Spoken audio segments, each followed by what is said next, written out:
Broadcasting live from the Business RadioX studios in the Bay Area, it's time for Bay Area Business Radio. Now, here's your host. Lee Cantor here, another episode of Bay Area Business Radio, and this is going to be a good one. But before we get started, it's important to recognize our sponsor, Leah Davis Coaching, inspiring women of color to claim their wealth legacy. Today on Bay Area Business Radio, we have Damali Robertson with Soul-Centered Collaborative. Welcome, Damali. Thank you, Lee. I'm so happy to be here. Well, I'm excited to learn what you're up to. Tell us a little bit about Soul-Centered Collaborative. How you serving folks? So we serve folks through a range of experiences. We love to do workshops, coaching, and retreats, and it's all about racial restorative and healing justice. And so lots of good work to do through Soul-Centered Collaborative. So how did you get into this line of work? You know, it was kind of organic.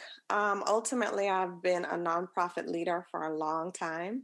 And, you know, working in a nonprofit space, you see a lot of activists and people who love what they're doing really get burnt out. And also, there's a lot of tension around equity, especially racial justice. And, you know, experiencing that inside the nonprofit world helped me see a real need to support nonprofit leaders, but also support the frontline staff in figuring out how to get to that place of balance and equilibrium. And so, you know, I thought, let me put this group together and invite some of my friends who are also amazing practitioners to collaborate and to create workshops and, you know, really great experiences that help people deep dive and explore, you know, how to actually do social good while also doing good for themselves.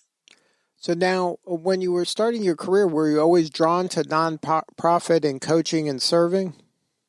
Yeah, you know, I'm very mission oriented. So I've always been a very kind of activist leaning person. I'm a poet, I'm a creative, and I've always felt like it's important to tell the truth, shine a light on the things that are most important in our society. And so, you know, I have always felt called to a space that is working to confront injustices. And I think it's just natural to go deeper as you kind of scratch the surface and see that there's so many things to take care of in our society, but we have to take care of ourselves while we're doing that.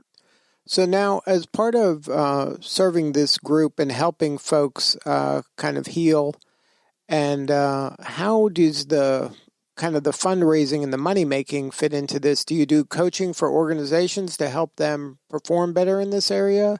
Do you work with individuals? Yeah, it's all of the above for me because you know, if you can imagine, you know, organizations are made up of individuals, and within the organizations themselves, there are policies and structures that kind of, it's almost like the Venn diagram where there's so much overlap in each of those areas. So I support the, you know, organizations leadership in thinking through the policies and the structures that impact the individuals. And at the same time, I serve the individuals in becoming more fearless self-advocates, in being able to tap into more of what's happening with them as well as individuals, because it all kind of, you can imagine, it all counts. It all kind of adds up to a more healthy organization when the individuals who are part of that organization at all levels are more healthy. Is there a certain type of organization that is more attracted to your message and your cause than others? Well, you know, I think I'm for everyone. I think that I would be in a great space to serve corporate partners, but I have specialized in a nonprofit space just because, you know, that's been my world. You know, I've been, like I said, a career nonprofit person. And so it does feel like that's been a natural kind of partnership for me. But I do think that this is universal, you know, when you think about the workforce and what we're up against. And it's not just a nonprofit issue, this idea of burnout, this idea of racial equity, this idea of supporting your staff so that they can feel, you know, greater morale and buy-in. So I feel like it's definitely universal, though I do tend to focus on the nonprofit sector. So now, what are some symptoms of the organization or the individual that would say, you know what, maybe I do need a racial equity coach? You know what? One of the things is that, we have seen racial turmoil and a need for racial justice for decades, centuries even in this country. And I think that the last year in particular was a reminder for us with all the uprisings and all the tensions that it is still something that's very present. And, if you talk to people who work every day, there's a sense of feeling invalidated.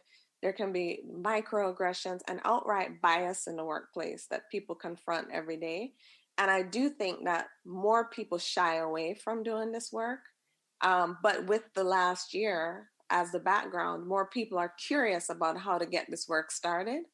And so, I think every workplace in America would benefit from a committed budget and a kind of committed, especially leadership being committed to this work. And so I don't think there has to be any particular catalyst, to be honest. I think where we are as a country points to the great need to have racial justice work front and center and to get our teams and our organizations more acclimated to what justice and equity really look like. So in your mind's eye, what does justice and equity really look like?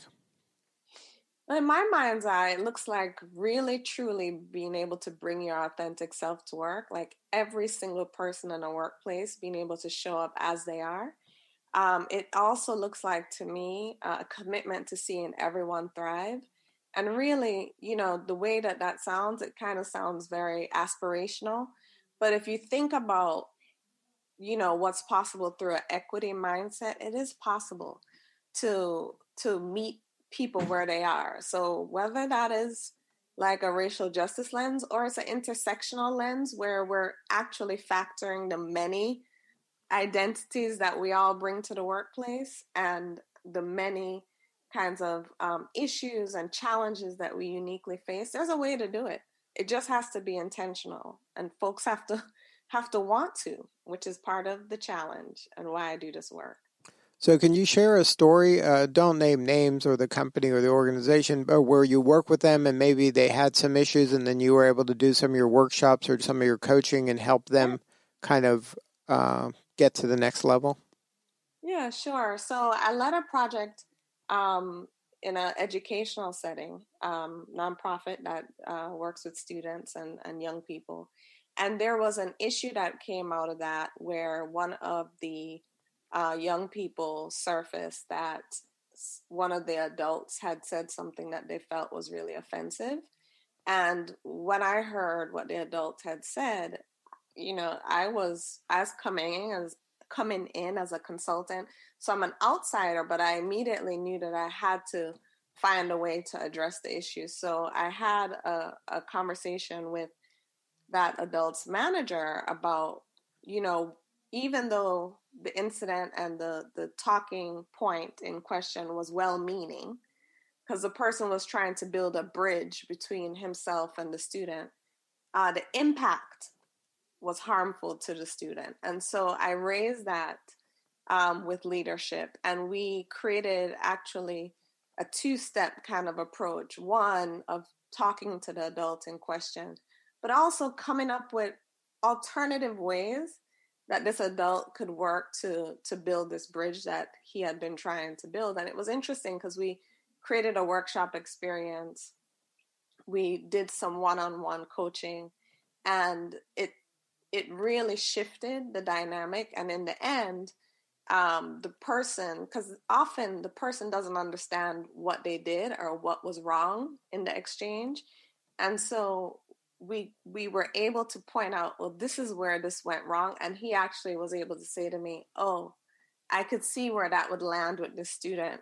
It was a comment about slavery and the history of enslavement that was really, yeah, he meant well, but it didn't land well. And so I feel like that is a great example of someone trying to relate, someone trying to have a kind of conversation that shows that I empathize, but in the wrong context and said to the wrong person, it can just land really with a lot of harm. And so that's just one example, and it's challenging because I want to give all the details, but I do feel like saying some of the details may kind of identify, and I want to stay away from that. So I hope that's helpful. Yeah, But it is just, yeah.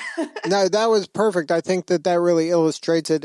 Do people tend to reach out to you for your coaching and workshops when an incident has occurred and they're trying to kind of triage it, or are they ever kind of proactive in trying to kind of get ahead of it and use you in that manner? Yeah, I think there's a lot of triage, right? And that's the interesting part that I find that could shift in this industry in total, is like we don't need to always be responsive and reactive. We could be proactive about doing this work. So I do find that there is more of a reactivity. And what I try to do is set up, workshops and do things kind of on an ongoing basis that allows people to find their way, into the conversation proactively. But I do find that a lot of it is very much, in response to something that has happened.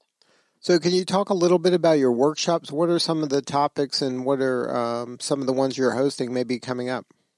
Yeah, so I've done a workshop in particular that I found that my participants really enjoyed, on dismantling white supremacy culture in the workplace. Was one of my recent workshops. And I know that sometimes those terms can seem a little scary, but ultimately, that workshop was really about recognizing what patriarchy and structural racism can do.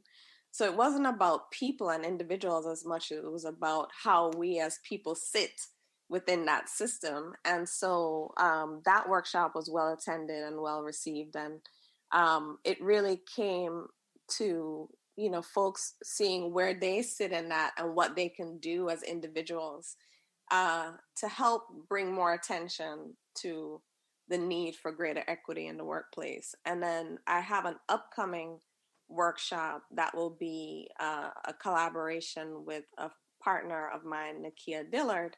And that workshop will be about, it's almost a continuation of this first one, where we'll be talking more about how to advocate for self, in a toxic work environment. And so those are some of the things that I touch on in my workshops. Now, can you walk me through what it's like? Like, say an organization is considering doing this. Maybe they don't know what to do or who to contact. They hear about you and they want to learn more. What does that initial kind of conversation you're having with that organization look like, so that you're kind of each getting to know each other and seeing if it's the right fit? Yeah, so definitely, the process of deciding whether there's a fit is so important. So the first thing is always a consultation, of trying to understand from that organization's perspective what they think are the issues that are most pressing and important. And learning, of course, telling them a little bit more about me specifically, but really digging into what's happening for them.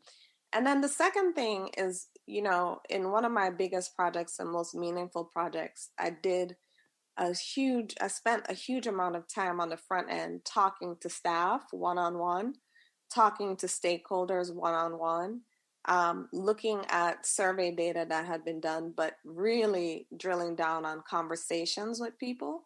And that is really my approach. If an organization has data, the quantitative data, it's important to look at that. But I do think it's equally as important to speak to people, who, are at all levels of the organization and stakeholders, to understand big picture what some of the pain points are, and like what are some of the things that I could easily recommend, and then from there developing a plan of action. So that's kind of how I think about it, and have done this in the past. And that's really a key component, right? It's having something actionable, not something where the leaders can say, oh, we checked a box and we dealt with this. This is something that can actually live and breathe within the organization and affect, the behavior moving forward. Exactly. And the thing is that a lot of organizations check boxes because, that's what's expected. Okay, we did it. But really, cultural change requires something way more than box checking. It requires a commitment to shift. And that requires individuals being bought in, even when it's uncomfortable.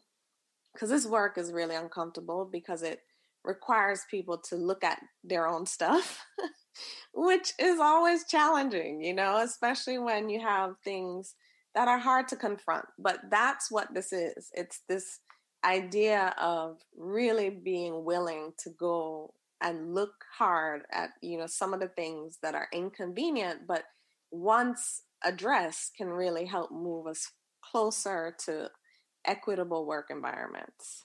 And that goes even your name, soul-centered, this is what you're talking about. You were trying to create meaningful change of culture. Exactly. Right. And that is exactly why the name is the way it is that, I've seen lots of organizational development. I've seen a lot of work over the years that just addresses the policies. But you can address the policies and you can address you can do the org chart, move around and do the things that are typical. But if you're not getting to the essence of what's happening, we're not going to change it. And so the idea of soul-centered collaborative is that we get to the essence, which starts with people.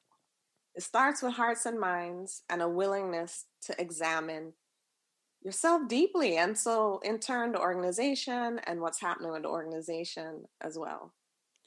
Now, if there's an organization out there that wants to learn more, have a more substantive conversation with you or somebody on your team, is there a website? Yeah, so we're easily found at www.soulcentercollaborative.com. And also I can be reached at Damali at soulcenteredcollaborative.com. Yeah, and I think, I'm on Instagram and Facebook too, but those are the places that would be easiest and, tells you a little bit more about the organization and myself in those places. Well, Damali, thank you so much for sharing your story today. You're doing important work and we appreciate you. Thank you so much, Lee. It was a pleasure to talk to you, and I look forward to hearing from tons of people. All right. This is Lee Cantor. We will see you all next time on Bay Area Business Radio.